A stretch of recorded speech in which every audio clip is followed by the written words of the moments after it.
Assalamualaikum dan salam sejahtera. Kali ini saya nak tunjuk cara nak tukar coil plug.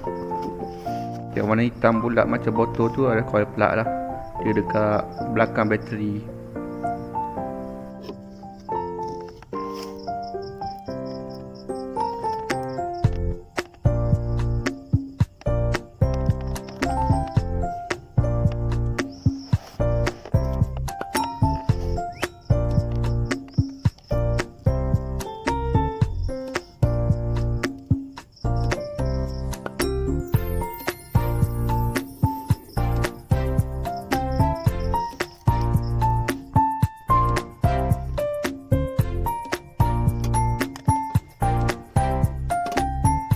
Kita mula-mula cabut coil plug dengan distributor tu.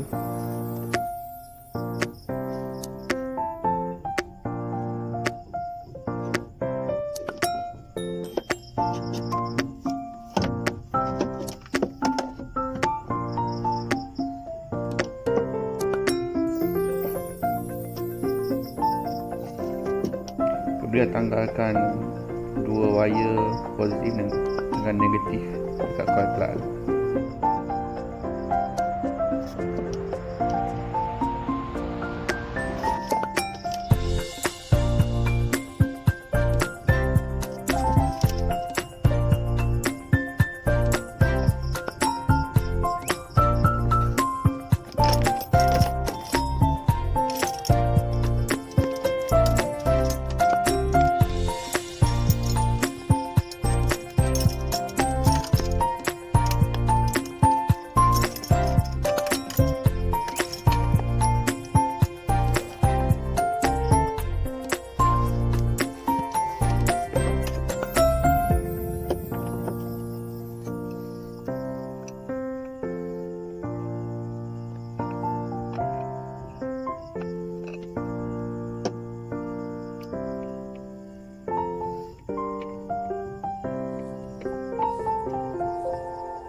Okay, ni dah coil plug original van tapi masih boleh pakai lagi lah.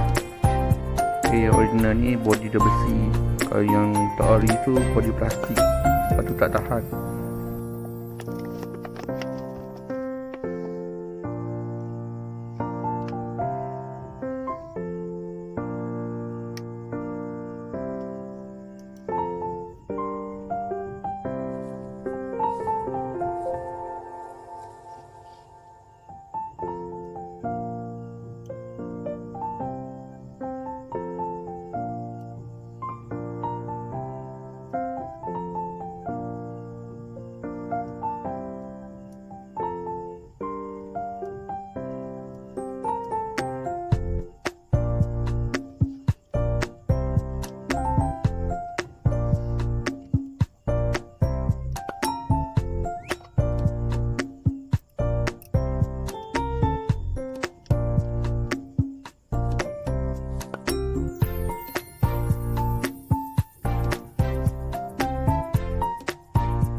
tukar coil plug yang kat ori aku beli ni. Murah je, tak mahal. Okay, coil plug ni rosak sebab dia cepat panas. Bila dia panas, api tak keluar, sebab tu van tak boleh start.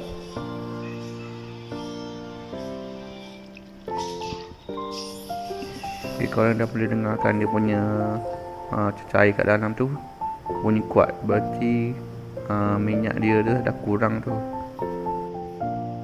Okay, kita nampak minyak keluar dengan banyak lah, sebab kita pasang dia tertidur, bukan pasang berdiri dekat van.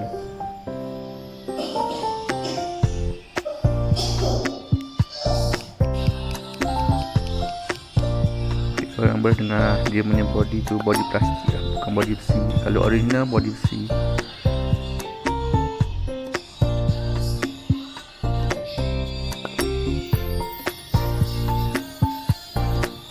Korang boleh tengok lah kat dalam pun dah karat.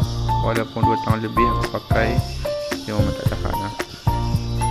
Aku prefer kena beli yang original juga lah, daripada beli yang lokal ni, banyak masalah. Ok, terima kasih banyak-banyak lah yang video tukar coil aku. Terima kasih.